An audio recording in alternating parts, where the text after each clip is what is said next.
హల్లెలూయా చూస్తుంది. ఆ దేశం ఎంత నశించిపోతుందో, ఆ దేశంలో ఉన్న సారము, పచ్చదనము అంతా కూడా పోవడం చూస్తున్నాం. ఈ యొక్క మిడతలు ఏం చేస్తాయి? ఆకులన్నిటిని కూడా, ఫలాలన్నిటిని కూడా, పచ్చని పైరులన్నిటిని కూడా తినివేస్తుంటాయి. మిడతలు తినేసినవి పసరు పురుగులు తినేస్తున్నాయి, పసరు పురుగులు తినేసినవి చీడ పురుగులు కూడా తినేసినట్లుగా ఇంకేం మిగులుతాయి చెప్పండి? ప్రజలకి ఇంకేం మిగిలిన? కాబట్టి దినాన్న దేవుడు చెప్పుచున్నాడు, ఇటువంటి కార్యాలు ఎప్పుడైనా జరిగాయా? ఎందుకు మీ మధ్యలో ఇటువంటి కార్యములు జరుగుతున్నాయి? ఎందుకు ఇలాగన దేవుని ప్రజల మధ్యలో ఇటువంటి ఘోరమైన పరిస్థితులు ఏర్పడుతున్నాయి? శ్రమలోకి, కష్టంలోకి, దుఃఖంలోకి ఎందుకు నడిపించబడుతూ ఉన్నారు?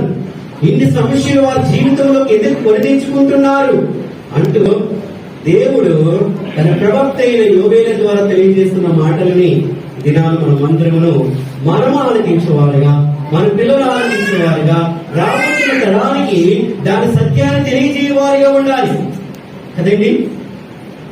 ఈ వచ్చిన ఈ సందర్భంగా చూస్తున్నట్లయితే గొంగళ పురుగులు వచ్చి తినేస్తున్నాయి, తర్వాత మిడతలు తినేస్తున్నాయి.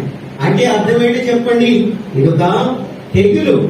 తెగులు అనేది మనందరినీ స్పష్టంగా అర్థమవుతూ ఉన్నది. మనకు తెలియదు. మోసే కాలంలో 10 తెగుళ్ళు వ్యాపించి ఉన్నాయి. అటువంటి తెగుల్లో మిడతలు కూడాను, గొంగళ పురుగులు కూడాను వారి యొక్క పచ్చని పైర్లు, చెట్టులన్నింటినీ కూడా తినేసినట్లుగా మనం చూడగలం. అలాంటిది వాళ్ళు ఇశ్రాయేలు కాలంలో ఏర్పడినప్పుడు ఇలాంటి జరిగినదని మీకు తెలియనా? చూసారా? మరలా అటువంటి కార్యములు ఎందుకు మీ జీవితంలో ఏర్పడుతున్నాయి?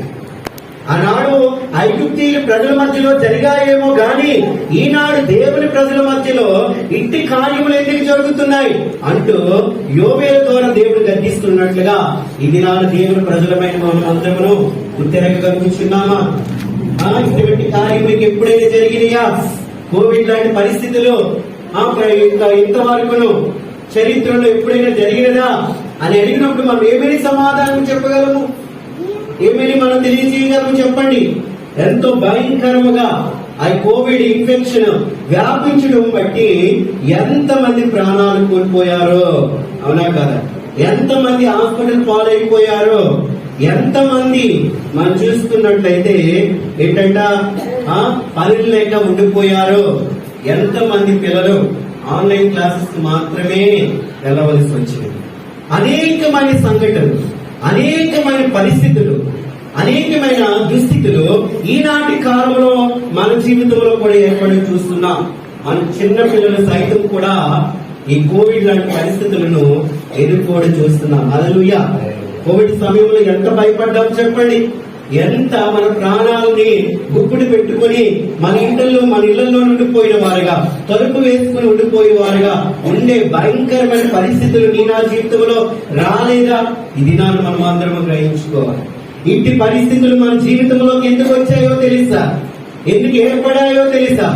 దేవునికి లోబడిపోవటం వలన, దేవుని చిత్తాన్ని అడిగి నెరవేర్చుకోలేవట ఇట్టి కార్యములు మన అందరి జీవితంలో ఏర్పడి ఉన్నాయి. హల్లెలూయా. కాబట్టి ఇది నా ప్రభు సన్నిధిలో ఉంటున్న మనం అందరం ఇటువంటి దుస్థితులు ఇంకా రాబోతున్నాయి. అయితే దేవుని ప్రజలైన వారు తప్పకుండా దేవుని వైపు తిరిగిన వారుగా ఏం చేయాలంట? ఏమి శ్రమిస్తుంది? 3:5 నుండి మత్తులారా మేలుకొని కన్నీళ్లు విడుబడి ద్రాక్షారస పానము చేయవారులారా రోదన చేయుడి, ఇంకా క్రొత్త ద్రాక్షారసము నోటికి రాకుండా నాశనమాయను. చూస్తున్నాం ఇక్కడ పదాల్లో మనం చూసుకున్నట్లయితే మనము ఎంతవరకు bad things happens in our life, మన జీవితంలో చెడ్డ కార్యాలు జరుగుతున్నాయి, అన్ని ఘోరమైన సంగతులు జరుగుతున్నాయి. థింగ్స్ ఆర్ బ్యాడ్, అవునా కాదా? మనం చూస్తున్నట్లయితే ప్రపంచ వ్యాప్తముగా ప్రజల మధ్యలో అన్ని సమస్యలన్నీ చాలా చెడ్డగా ఉండటం చూస్తున్నాం. శ్రీలంక లాంటి దేశంలో ఇంకా ఎంత పరిస్థితులు ఎంత ఘోరాతి ఘోరముగా ఉన్నాయో మనకు అర్థమవును. మన భారతదేశం లాంటి ఈ యొక్క ప్రాంతంలో కూడా, దేశంలో కూడాను పరిస్థితులు చాలా ఘోరంగా ఉన్నాయి. బ్రతకలేని స్థితిలో ఉంటూ ఉన్నాం, స్వేచ్ఛగా బతకలేకపోతున్నాం, స్వతంత్రంగా ఉండలేకపోతూ ఉన్నాం. ఇంకా చెప్పాలంటే ఆహారం లేని అనేక విషయాల్లో కరువు అనేది ఈ దేశాలు ఏర్పడడానికి గల కారణమేమై ఉన్నది. Bad things happen. ఇట్టి చెడ్డ కార్యాలు, ఘోరమైన పరిస్థితులు మనం జీవితాల్లో ఏర్పడుతూ ఉండగా ఈనాడు మనం అందరమును మేల్కొని ఏం చేయగలట? కన్నీళ్లు విడవాలి. మనం అందరం ఏం చేయాలిక? మేల్కొని కన్నీళ్లు విడవాలి. మేల్కొరాలి. మనము నిద్రపోయిన వారిగా ఉన్న స్థితిలో నుండి మేల్కొని ఏర్పడుతున్న పరిస్థితులు, ఇటువంటి రాంగ్ పరిస్థితులు, ఇటువంటి బ్యాడ్ థింగ్స్ మన జీవితంలో ఏర్పడుతూ ఉండగా మనం అందరం మేల్కొన్న వారుగా దేవుని సన్నిధిలో కన్నీరు కార్చే వారిగా ఉండాలని తెలియజేస్తున్నాం. ఇంకా రోదన చేయండి. హల్లెలూయా. కన్నీరు కార్చికైనా రోదన ధ్వని చేయాలి. గట్టిగా కేక వేస్తూ, ప్రభువా ఏంటి మా స్థితి, ఏంటికి ఇటువంటి పరిస్థితులు మా జీవితంలో ఏర్పడుతున్నాయి అని మనం అందరం కన్నీరు కార్చు వారిగా ఉండాలి. ఆనాడు ఇశ్రాయేలు ప్రజలు ఐగుప్తీయుల యొక్క బానిసత్వంలో 430 సంవత్సరాలు ఉండిపోయి నలిగిపోతున్న సమయంలో అన్నమాట ఇశ్రాయేలు అందరూ దేవునికి మొరపెట్టగా వారి శ్రమను చూచిన దేవుడు అని మాట సెలవిస్తుంది. హల్లెలూయా. ఎంత రోదన ధ్వని చేసిన వారిగా ఉంటున్నారు, ఎంతగా కన్నీరు కార్చిన వారిగా ఉంటున్నారు. వారి జీవితంలో ఏర్పడుతున్న పరిస్థితులు బట్టి, సమస్యలు బట్టి వారు ఎంత రోధిస్తున్నారో ఈనాడు మనము కూడా అట్టి రోదనతోని చేయవారిగా ఉన్నాం. కన్నీరు కారుస్తూ రోదన ధ్వని చెయ్యాలంటూ యోవేలు తెలియజేస్తున్నారు. ఓ యోవేలు తెలియజేయడం చూడగలుగుతున్నాం. ఇంకా మాటల్లో చూసుకున్నట్లయితే 8వ వచనంలో ఏం చదివిస్తుందట? పెనిమిటి పోయిన ఎవరు రాగా గోరు పట్ట కట్టుకొని అంగలార్చినట్టు నీ అంగలార్చము. హల్లెలూయా. చూస్తున్నాం కన్నీళ్లు విడవాలని, రోదన ధ్వని చేయాలని. మూడవదిగా చూసుకున్నట్లయితే గోరు పట్ట కట్టుకొని మనం అందరమును అంగలార్చాము. గోరు పట్ట దేవుని సన్నిధి. గోరు పట్ట అంటే ఏంటి చెప్పండి? ఉపవాస ప్రార్థన చేయొచ్చు. దేవుని సన్నిధిలో మనం అంగలార్చినప్పుడు నినివే పట్టణస్తుల వారి దేవుని సన్నిధిలో, ప్రభువా నీ దృష్టికి మీకు తెలియ చెడుతనము చేసిన వారిని, మీ పాపము చేసిన వారిని దేవామము క్షమించము, మాపై రాబోతున్న శాపాన్ని, ఆ తెగులుని, ఆ ఘోరమైన పరిస్థితిని, ఆనాడు సొదొమ గొమొర పట్టణాలపై వచ్చిన భయంకరమైన పరిస్థితులు మాపై రాకుండా చేయము ప్రభువా అంటూ నినివే పట్టణస్తులు అంగలార్చినట్లుగా ఈనాడు దేవుని ప్రజలైన వారు అంగలార్చారు. ఎందుకంటే థింగ్స్ ఆర్ బ్యాడ్. ప్రపంచంలోని, దేశంలోని పరిస్థితులన్నీ బహు ఘోరముగా ఉన్నాయి. కాబట్టి ఈనాడు దేవుని ప్రజలైన వారు తప్పకుండా ప్రార్థన చేయాలి, తప్పకుండా కన్నీళ్లు కార్చాలి, అంగలార్చాలి, రోదన ధ్వని చేయాలి, దేవుణ్ణి వేడుకోవాలి. ఎప్పుడు ఎన్ని మనం చేయగలము? ఎప్పుడైతే we have to return our God, దేవుని వైపు తిరుగుతామో, దేవుని వైపు మనం మళ్ళిన వారిగా ఉండి దేవుని సన్నిధిలో ప్రార్థన చేస్తాము, అప్పుడు ఇటువంటి పరిస్థితుల్లో నుండి మనం అందరము విడుదల పొందుకోగలము. హల్లెలూయా. దినాలు ప్రభు సన్నిధిలో ఉంటున్న మనం అందరము యెషయా గ్రంథం 6వ అధ్యాయంలోని ఒక మాట చదవగలరా? 6వ అధ్యాయము 1-5 వచనాలు చదివినట్లయితే, 6వ అధ్యాయము 1-5 వచనాలు. రాజే నిత్య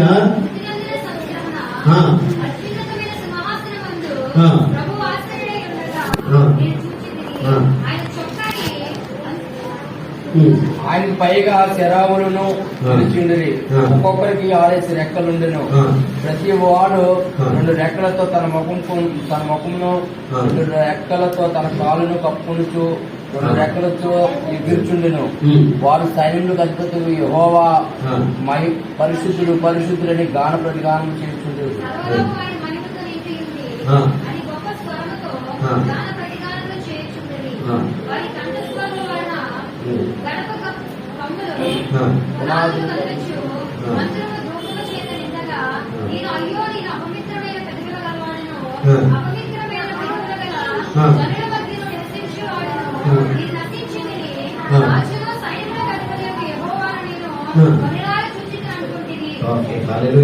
చూస్తున్నాను 5వ వచనం కదా, నేను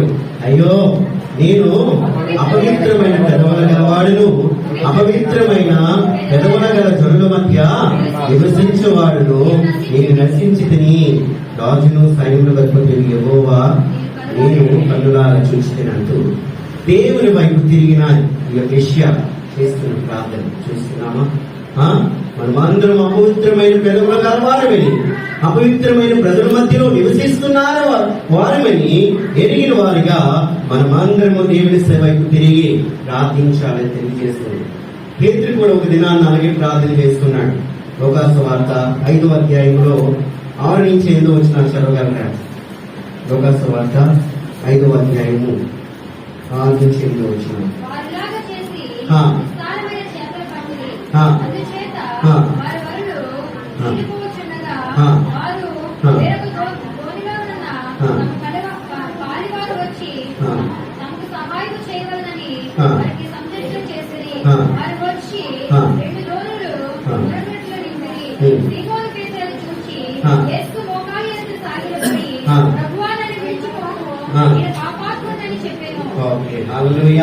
చూస్తున్నాం.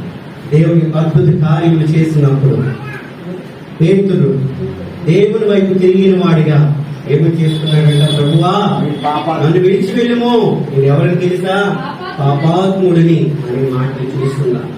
భక్తుడైన యెషయా కూడాను దేవుని సన్నిధిలో అయ్యో నేను అపవిత్రమైన పెదవుల గలవాడిని, అపవిత్రతతో జీవిస్తున్న ప్రజల మధ్యలో నివసించేవాడిని అని యెషయా అంటున్నాడు.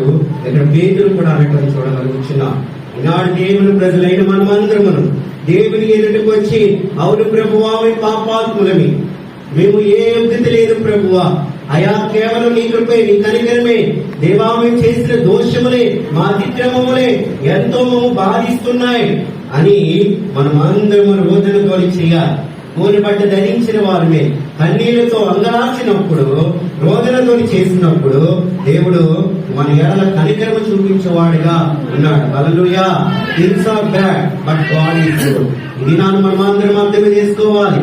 ఆ సమస్యలు అన్ని, లోకంలో ఉన్న పరిస్థితులన్నీ చెడ్డగా ఉన్నప్పుడు కూడాను మనం కలిగి ఉన్న దేవుడు గాడ్ ఈజ్ గుడ్. అయినా మంచివాడై ఉన్నాడు, మేలు చేయవాడై ఉన్నాడు అనే సత్యాన్ని చూడగలరు. What happens when we do, ఎప్పుడైతే దేవుని వైపు మనం తిరిగినప్పుడు ఏం జరుగుతుంది మన జీవితంలో అని మనం అర్థం చేసుకునేటప్పుడు 13వ వచనం చదవగలరా? 2వ అధ్యాయం 13వ వచనంలో యోవేలు గ్రంథంలో ఈ దేవుడైన యెహోవా కరుణా వాత్సల్యములు గల వాడును, శాంతిమూర్తియు, అత్యంత కృపగల వాడై ఉండి తాను ఉద్దేశించింది కీడును చేయక పశ్చాత్తాపడును కనుక మీ వస్త్రములు దాకా మీ హృదయంలో చించుకొని హల్లెలూయా. చూస్తున్నాం, మనం ఎప్పుడైతే దేవుని తోటి తిరుగుతామో ఏమి మన జీవితంలో జరుగుతుందో తెలుసండి. ఇక్కడ మనం అర్థం చేసుకోవాలి. Things are bad but God is good. ఎంత చెడ్డగా ఉన్న పరిస్థితులు మనం నమ్ముకున్న దేవుడు మంచివాడై ఉన్నాడు. కాబట్టి మంచివాడంటే ఎంత మంచివాడు చెప్పండి? ఆయన ఎంత మంచివాడంటే ఆయన కరుణ వాత్సల్యం గలవాడును, కరుణా వాత్సల్యం కలిగేవాడు. ఇంకా శాంతమూర్తియును, అత్యంత కృపగలవాడై ఉన్నాడు అనే మాటలు సెలవిస్తుంది. ఈ లోకములు అట్టి స్థితి కలిగిన వారు, అట్టి మనసు కలిగిన వారు లోకములు ఎవరు ఉండరు. దేవుని ప్రజలైన వారు ఉండరు. దేవుని స్వరూపము ధరించిన వారైనా సైతము ఉండలేరు. కానీ దేవుడు మాత్రమే అత్యంత కనికరము కలిగిన వాడు, కృప కలిగిన వాడు, శాంతమూర్తి అయి ఉన్నాడు. ఆయన దీర్ఘ శాంతం వహించేవాడై ఉన్నాడు. మనం చేసిన మన తప్పుకి వెంటనే శిక్షించేవాడై ఉంటాడు. ఆయన కోపిస్తున్న వాడై ఉంటే అయితే ఆయన శాంతిమూర్తి అయి ఉన్నాడు. మనము ఎంతవరకు మార్పు చెందేవారు ఉంటామో అంతవరకు ఆయన ఎదురు చూచేవాడిగా ఉంటున్నాడు. తన సేవకుల ద్వారా, తన ప్రవక్తల ద్వారాను నిత్యము గద్దిస్తూ మనల్ని సరిచేసేవాడిగా ఉన్నాడు. కానీ వెంటనే మనల్ని శిక్షించేవాడిగా లేడని మాటల్ని ఇక్కడ మనం స్పష్టంగా చూస్తున్నాం. ఆయనంట ఆయన ఉద్దేశించిన వంట కీడుకు చేయక పశ్చాత్తాపడేవాడై ఉంటున్నాడు. ఆయన ఆలోచిస్తున్నాడు ఏంటో తెలుసండి, మన జీవితంలో కీడు తేవాలనా కాదు, మనం ఎప్పుడైతే ఆ కీడుని తప్పించబడాలని ఆయన కోరుకుంటున్నాడు. ఆయన పశ్చాత్తాపడను, అవునా కాదా? నీవే పట్టణస్తులపై దేవుడు పశ్చాత్తాపడి ఉన్నాడా లేదా? ఎప్పుడైతే వారు రోదన ధ్వని చేస్తున్నారు, ఎప్పుడైతే వారు గోనెబట్ట ధరించుకొని ఉన్నారు, ఎప్పుడైతే మీ పాపులమని ఒప్పుకొని ఉన్నారో, అప్పుడు వారి చెడితనం విడిచిపెట్టిన వారికి ఉన్నారో, అప్పుడు దేవుడు కూడా వారి ఎడల పశ్చాత్తాపడినట్లుగా మనం చూడగలుగుతున్నాం. హల్లెలూయా. యోనా అయితే, దేవుని వాక్యాన్ని ప్రకటించిన యోనా అయితే ఆ పట్టణస్తులు ఎందుకు బతికిస్తున్నా? వాళ్ళు చంపే నశింపచేయి, నీ ఉగ్రతని నాకు ఈ దినాల్లో రాజేస్తున్నావని అన్నావు కదా, వాళ్ళు చంపే, వాళ్ళు బతకనివ్వకు అని కోపిష్ట వ్యక్తిగా ఉంటున్నాడు. కానీ దేవుడు మాత్రము అత్యంత కనికరము కలిగిన వాడే కాబట్టి కీడు చేయక మేలు చేసే దేవుడే ఉన్నాడని సత్యం తెలియజేస్తుంది. God is good. లోకంలో ఉన్న వారందరూ చెడ్డవారి, everybody is bad but God is good. అది సత్యాన్ని ఈ దినాలు మనం అందరము కూడా గ్రహించుకోవాలి. అదే మాటని నిర్గమకాండంలో కూడా దేవుడు భక్తుడైన మోసే ఎలా చెప్తున్నాడు? 34వ అధ్యాయము 6 నుంచి 7 వచనాలు చదవగలరా? 6 నుంచి 7 వచనాలు నిర్గమకాండం.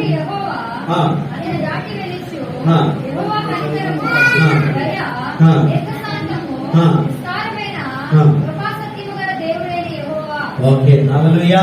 చూస్తున్నామండి ఇక్కడ ఏమి జరిగింది తెలుసా?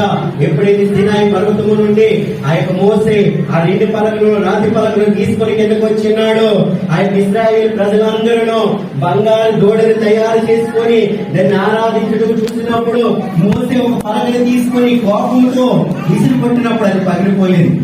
అయినప్పుడు కూడా దేవుడు ఎంత కరుణ చూపిన వాడిని ఉంటున్నాడు. మోసేపై కోపపడట్లేదు. అక్కడున్న ఇశ్రాయేలు ప్రజలు వారు ఒక బంగారు దూడను తయారు చేసుకుని పోతున్న బంగారు దూడని ఆరాధిస్తున్నారని వారి ఎడల కూడా కోపము చూపించకుండా ఏమని మాట శ్రమిస్తుందట? ఆయన కనికరమును, దయా, దీర్ఘశాంతము, విస్తారమైన కృపా సత్యములు గల దేవుడై ఉన్నాడని మాట శ్రమిస్తుంది. హల్లెలూయా.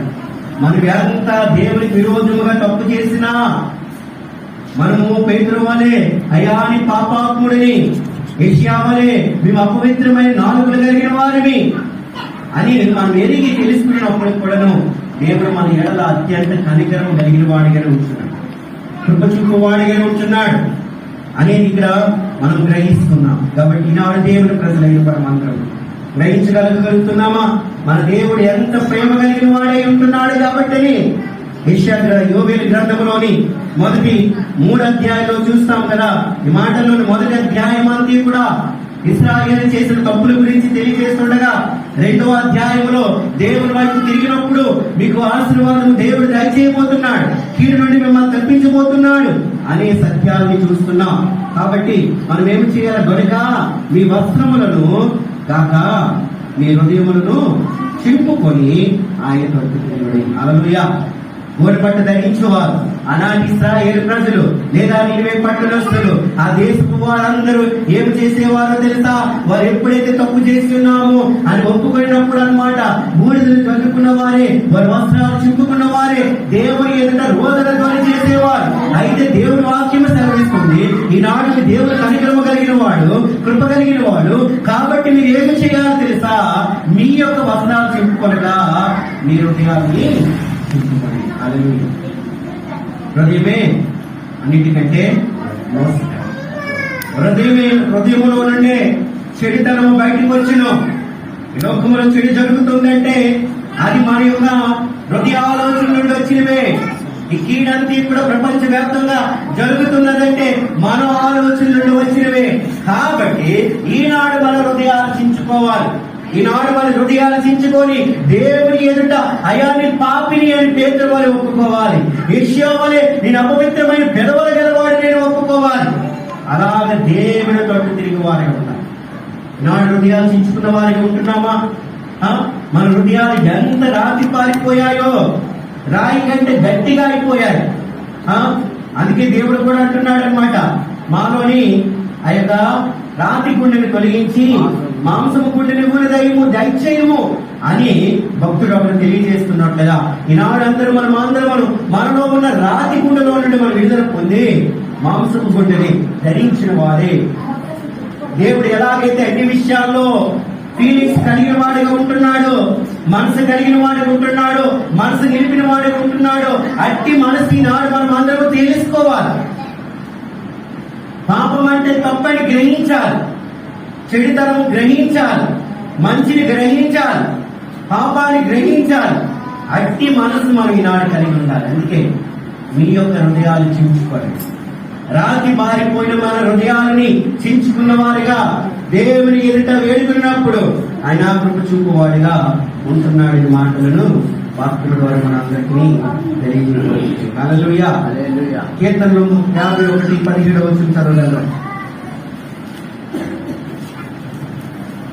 ఏమని చదివిస్తున్నా? విరిగిన మనసే దేవునికి ఇష్టమైన. హల్లెలూయా. చూస్తున్నాం ఈనాడు మన మనసు ఏమయ్యాలంట? వస్త్రము వలె చిరగాలి, విరగాలి, నలగాలి. అదే దేవునికి ఇష్టమైన బలులు అనే మాటలు చూస్తున్నాం. ఈ దినాన్ని దేవుని శాంతింప చేయాలనుకుంటున్నావా? నీ పైన నా పైన రాబోతున్న కీడి ఉన్న కీడిని తొలగించుకోవాలనుకుంటున్నావా? అయితే తప్పకుండా మనం అందరమును మనమందరమును దేవుని సన్నిధిలో విరిగిన మనసు కలిగిన వారు, హృదయాలు నలిగినట్లుగా ఉండాలి. విరిగి నలిగిన మనసు కలిగిన వారికి ఉండాలి. హృదయాలు తీసుకున్నట్టయితే దినాలు మనం అందరం అర్థం చేసుకోగలుగుతున్నామా? హృదయాలు చించుకున్నట్టయితే మారు మనసు చేయటం. మన మనస్సు మారాలి.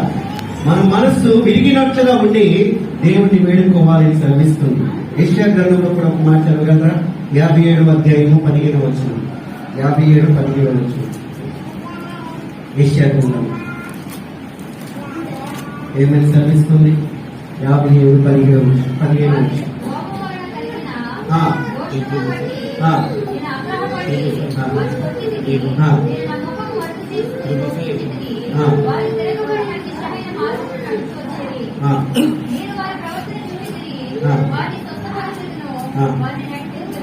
హల్లెలూయా. దేవుడు ఏం చేస్తాడట? మన యొక్క మనసుని మనల్ని చూచి, మనల్ని బాగుగా చూచి, ఆయన మనల్ని మన ప్రవర్తన చూచి ఆయన మనల్ని స్వస్థపరుస్తాడు. వాక్య సర్విస్తుంది. ఎప్పుడైతే విరిగి నలిగిన హృదయంతో దేవుని సన్నిధిలో మనం అందరూ ఆడుస్తామో, మొరపెట్టుకుంటామో, తప్పకుండా ఆయన మనల్ని సరిచేయని, స్వస్థపరచులని, బాగు చేయని, మనపై వచ్చిన తెగులన్నిటిలో నుండి మనం విడిపించి నడిపించినని వాక్యం సెలవిస్తుంది. హల్లెలూయా. ప్రభు సన్నిధిలో ఉంటున్న మనం అందరం గ్రహించగలుగుతున్నామా? ఒక దినాన్నంటే ఒక చిన్న అబ్బాయి అలాగా సండే స్కూల్ నుంచి వస్తూ ఉండగంట తనకి ఒక మామిడి చెట్టు కనబడిందంట. మామిడి చెట్టు కనబడగా ఆ మామిడి చెట్టు మీద ఉంటున్న మామిడి పనులు చూసి ఆకర్షితుడై అవి తీసుకోవాలి అనుకుని ఒక 5 పళ్ళు దొంగిలించుకుని పరుగున ఇంటికి తీసుకుని వచ్చేసాడనమాట. ఇంటికి వచ్చేటప్పుడు తన మనసు గిల్టీ ఫీల్ అవుతుంది అనమాట. ఎందుకంటే నేను దొంగతనం చేశానే, ఈ మామిడి పళ్ళు నేను దోసుకున్నానే అని తన మనసు అంతా, ఎందుకంటే సండే స్కూల్లో విన్న మాటలన్నీ గ్రహించిన ఈ బాలుడు ఆ మామిడి పళ్ళు ఇంటికి తీసుకొచ్చిన తర్వాత నేను తప్పు చేశాను, నేను పాపం చేశాను అని మనసులో ఎంతో ఒక రకమైన గిల్టీగా ఫీల్ అయ్యి తన యొక్క డాడీ దగ్గరికి వెళ్ళి, డాడీ నేను ఇలాగ దొంగతనం చేశాను, 5 మామిడి పళ్ళని తెచ్చేశాను అని చెప్పినప్పుడట వాళ్ళ నాన్నగారే ఇలా చెప్పారనమాట. ఒకేలా నువ్వు చేసిన తప్పుకి ఇది నువ్వు చేయము, అప్పుడు దేవుడు క్షమిస్తాడు అని చెప్తున్నాడు అనమాట. ఇదో ఒక బైబిల్ వాక్యాన్ని వాక్యాన్ని నువ్వు నేర్చుకో. నువ్వు 5 పళ్ళు తెంపావు కదా, ఒక పండుగకి 5 సార్లు ఈ యొక్క బైబిల్ వాక్యాన్ని చెప్పుము, నీ పాపము పోయినట్లే అని తండ్రి చెప్పాడనమాట. అలాగే అవి చెప్తూ ఉంటుంటే అప్పుడు కుమారుడు అన్నాడనమాట నాన్నతో, నాన్న అలాగైతే ఒక పండుగకి 5 సార్లు ఎలాగైతే చెప్పమన్నావో ఇంకొక 5 పళ్ళు ఆ మాడి చెట్టు మీద ఉన్నాయి, కూడా తెచ్చుకొచ్చి చెప్పేస్తానే 10 సార్లు అన్నాడంట. కాబట్టి ఇది నాన్న గ్రహించుకొచ్చున్నామా? ఈ విధంగా మనము మన బిడ్డల్ని ఒక తప్పు త్రోవలు నడిపించే వారు అయిపోతున్నామేమో. అర్థం చేయాలి పాపం అంటే ఏంటో, దాన్ని స్పష్టంగా వారికి తెలియచేయాలి. మన పిల్లలకే కాదు, మనము గ్రహించాలి. అవునా కాదు? మనం తప్పు చేసిన వాటిని ప్రభువా నేను చేశాను తప్పు అని అనుకుంటాం, కానీ అక్కడే తప్పు చేయకముందే మనం ఒప్పుకోవాలి. అది నీ చెయ్యను అనుకుంటే అది మంచిది కదా. అదే కదా దేవుడు కోరుకుంటున్నాడు. మనం చాలా సార్లు అన్నమాట చేసిన తర్వాత ప్రభువా నేను తప్పు చేశాను ప్రభువా నన్ను క్షమించు ప్రభువా నన్ను ఒప్పుకున్న వారుగా తండ్రి ఎలాగైతే చెప్పారో అలాగే మన పరిస్థితులు మన యొక్క సిచ్యువేషన్ ఏర్పడుతుంది. ఈనాడు దేవుని ప్రజలమైన మనము అలాగే కాకుండా దేవుని సన్నిధిలో విరిగి నలిగిన దేవుని సన్నిధిలో మనం మొదలుపెట్టినప్పుడు దేవుడు తప్పకుండా మన కృప మన ఏడాది చూపిస్తాడని వాక్యం చదివిస్తుంది. ఇది నాకు దేవుని సన్నిధిలో ఉంటుంది. మనం అందరం ఇంకా 3వ అధ్యాయం మనం అందరం చూసుకున్నట్లయితే నేను చూపిస్తున్నాను. 1వ అధ్యాయం అంతా పాపం గురించి మాట్లాడితే, 2వ అధ్యాయం అంతా కూడా దేవుని వైపు తిరగాలని మాట్లాడితే, 3వ అధ్యాయం మనం చూడగలము. మీరు ఎప్పుడైతే దేవుని వైపు తిరుగుతారో దేవుడు మిమ్మల్ని క్షమించి తన పరిశుద్ధాత్మ చేత మిమ్మల్ని నింపుతాడు అని మాట చూస్తున్నాం. యవనస్తులు అందరూ ఏం చేస్తారు? ప్రవచనాలు చెప్పారు. ఈ మాటలన్నీ అన్ని యోవేలు గ్రంథం 3వ అధ్యాయంలో ఉన్నాయి. రాబోతున్న కాలంలో మీ యవనస్తులందరూ ప్రవచించెదరు, వృద్ధులందరూ కూడా కలలుగందరు అనే మాటలని మనం చూస్తున్నాం కదా. దేవుడు తన పరిశుద్ధాత్మ చేత నింపిన వాడిగా ఉంటాడు. ఇప్పుడు నా మనసు మారాలి, నూతన పరచబడాలి. దేవుడే అలాగే చేసి తన ఆత్మ నీలో ఉంచుతాడు. ఎప్పుడో వచ్చి వెళ్ళిపోయినట్లుగా ఉంటాడు. పరిశుద్ధాత్మ నీలో నివసిస్తాడు, నీతోనే ఉంటాడు. నిత్యము నిత్యానందము చేత నేను నింపువాడిగా ఉన్నాడని ఈ 3వ అధ్యాయంలో 8-9 వచ్చిన చదవగలరు. 3వ అధ్యాయంలో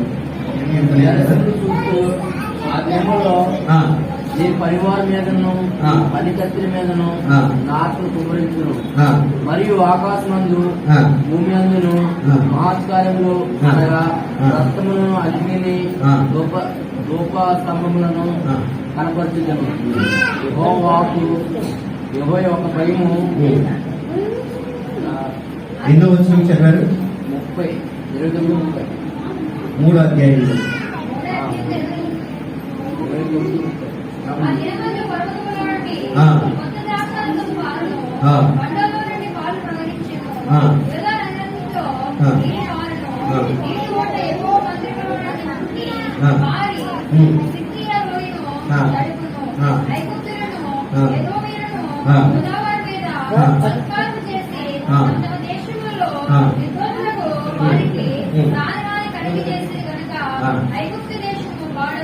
ఎంతో వచ్చింది. ఈ కుమార్తెలను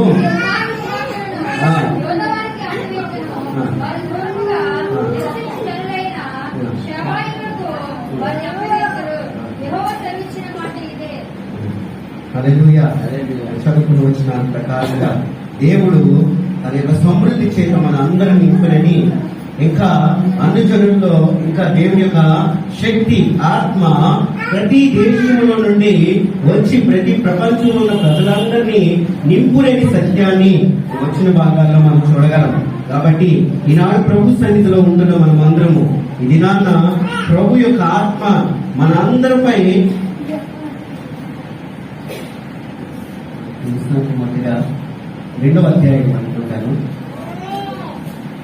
చదివారు కదా. తర్వాత నేను పర్వతం మీద నా ఆత్మను కుమ్మరింతును, మీ కుమారులను కుమార్తెలను 2వ అధ్యాయంలో ప్రవచనములు చెప్పిదురు, మీ ముసలివారు కలలు కందురు, మీ యవ్వనులు దర్శనములు చూతురు అనే మాట చూస్తున్నాం. ఆ దినములలో నేను ఇంకా పనివారి మీదను పనికెత్తుల మీదను నా ఆత్మను కుమ్మరించను. హల్లెలూయా. చూస్తున్నాం దేవుని యొక్క ఆత్మ ప్రతి ఒక్కరిపై కూడా కుమ్మరించబడుతున్నది. ఎప్పుడైతే దేవుని వైపు తిరుగుతారో అని యొక్క పనివారి మీద కూడా కుమ్మరించబడతారు. యజమానులతో సమానముగా పనివారు కూడాను దేవుని యొక్క ఆత్మ చేత నింపబడిన వారికి ఉంటారని, ప్రతి దేశము కూడా దేవుని యొక్క ఆత్మ అభిషేకము కలిగి జీవిస్తాయని సత్యాన్ని వచనాలు తెలియజేస్తుంది. కాబట్టి ఈనాడు ప్రభు సన్నిధిలో థింగ్స్ ఆర్ బ్యాడ్, మన యొక్క జీవితంలో అన్ని చెడ్డగా ఉన్నా సరే గాడ్ ఈస్ గుడ్. దేవుడు మంచివాడిగా ఉంటూ ఉన్నాడు, మంచి కార్యములు చేయగలవాడు. ఆయన తన యొక్క ప్రవాహ జలములను ఆశీర్వాదములను ప్రతి దేశములో నుండి కుమ్మరింపచేసి నిన్ను ఆశీర్వాదకరంగా ఉంచుతాడని తెలియజేస్తున్నాడు. కాబట్టి అట్టి విధముగా దేవుని సన్నిధిలోని మనమందరము నమ్మకమైన బిడ్డలుగా జీవిస్తూ దేవుని వైపు తిరిగిన వారిని ఉంటూ దేవుని సన్నిధానంలో విరిగి కలిగిన హృదయంతో జీవించాలని తెలియజేస్తూ ఈ యొక్క మాటలు ముగిస్తున్నాను. ప్రతి మాటలు దీవించును గాక.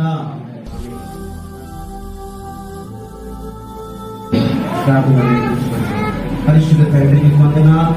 అయా దినాలను అయా నీ లేఖనం ద్వారా అందరితో మాట్లాడావు ప్రభు, స్పష్టంగా మాట్లాడావు ప్రభు. అయా నీకు మహిమ కలుగును గాక తండ్రి. ఉన్నతుడా, సజీవుడా, సకల ఆశీర్వాదముడికి కారణభూతుడైన మా ప్రభువా, నీకే మహిమ కలుగును గాక ప్రభువా. దినాలు మమ్మందరిని అయా నీ వాక్కు శక్తి చేత మమ్ము దర్శించిన అవును తండ్రి. అయా మా జీవితంలో పరిస్థితులు ఎంత బహుఘోరముగా ఉన్నా సరే ప్రభువా, అయా మేము కలిగిన దేవుడు కనికరపూర్ణుడని, కృప కలిగిన వాడని, శాంతమూర్తని అయా నీ లేఖనము ద్వారా మాకు సెలవిస్తున్నా. అయా మాపై రావలసిన కీడును తొలగించి అయా మా ఎడల పశ్చాత్తాపపడి ప్రభువా, అయా మా జీవితంలో ఆశీర్వాదకరముగా మీ ఆత్మనిచ్చి అభిషేకించి నువ్వు నడిపిస్తావని తండ్రి. శాంతి సమాధానము నెమ్మది మా జీవితంలో కుమరిస్తావని ప్రభువా, లేఖనం ద్వారా స్పష్టంగా మా అందరితో మాట్లాడినందుకు నీ వందనాలు చెల్లిస్తున్నాను. ఈనాడు కూడా వచ్చిన నీ ప్రజలందరిపై నీ కృప వంచండి. నీ మాటకు లోబడి నీ చిత్తాన్ని జరిగించిన వారిగా ఉండటకు సహాయం చేయండి. అయ్యా మా మనసు మారాలి ప్రభువ. అయ్యా ఈ కరోనా కాలంలో మేము ఎంత భయపడ్డామో, ఎంత మంది ప్రజలు, ప్రపంచంలో ఎంతో మంది ప్రజలు నాయన అయ్యా కరోనానికి బలైపోయి చనిపోయారు ప్రభువ. అయ్యా పరిపాటులు లేక అనేకమైన కుటుంబాలు తండ్రి పేదరికములకు నెట్టవైపడ్డాయి ప్రభువ. అయ్యా అనేకమైన బిడ్డలు వారి చదువులు కోల్పోయారు ప్రభువ. ఎన్ని దుస్థితులు, ఎన్ని పరిస్థితులు నాయన మా జీవితంలో ఎదురయ్యాయి అంటే నాయన మా దోషమే, మా పాపమే, మా అతిక్రమమే అయ్యా మేము ఎంతగా ఇటువంటి ఘోరమైన స్థితిలో నెట్టి వేయబడుతూ ఉండగా నీ వైపు తిరిగిన ప్రజలుగా నీ ఎదుట నాయన క్షమాపణ పొందుతున్న వారిగా నీ సన్నిధానంలో పశ్చాత్తాపడి మా యొక్క హృదయాలు చించుకొని ఎదుట నాయన అంగలార్చే కృప మా అందరినీ దయచేసి నడిపించున్నాను. అయ్యా నీ కృపా కనికరము వాత్సల్యత ప్రేమ మా ఎడల నిత్యము కుమ్మరింపు చేసి దీవించి నడిపించున్నాను. ఏస్తున్నాము అడిగి కూర్చున్నాను.